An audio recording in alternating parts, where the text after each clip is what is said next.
Hello, at inabot nga pala kami ng aking Junakis dito sa labas at nakililim kami sa 7-Eleven at dahil nakakaya makililim ng walang pakinabang ay ito, bumili kami ng kahit ano na pwede namin kutkutin at ito, pinagkatuwaan namin itong Korean daw kuno at hindi namin alam kung paano siya kainin, kaya ito, inalam namin dahil inosente ang lola nyo at ito, naligo pang aking anakis sa kanyang pagkuha ng tubig na mainit dahil lalagyan ng tubig na mainit yung cup kung saan ay ibababad mo yung, hindi naman siya noodles sticky rice siya, ibababad mo siya para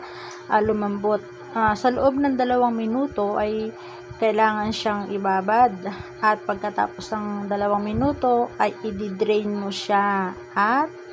pagka-drain ng tubig ay ilalagay mo yung sauce, instant sauce na siya yung magbibigay ng lasa dun sa sticky rice dahil ang sticky rice ay walang lasa kaya kailangan siyang lagyan ng sauce at ito na nga po, na-drain na, ay nagutom na ang aking Junakis, hindi niya na mahintay na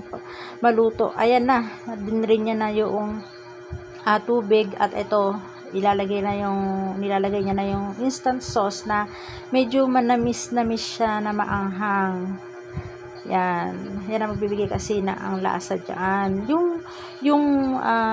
sticky rice guys ay hindi naman siya ganun kalambot, no?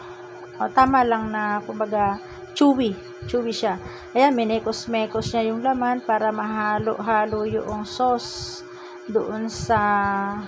sticky rice. Tira niyo yung itsura niya, parang pinutol-putol lang na malagkit na binilog-bilog, hinulma, tapos ayan, tinikman niya na masarap naman daw.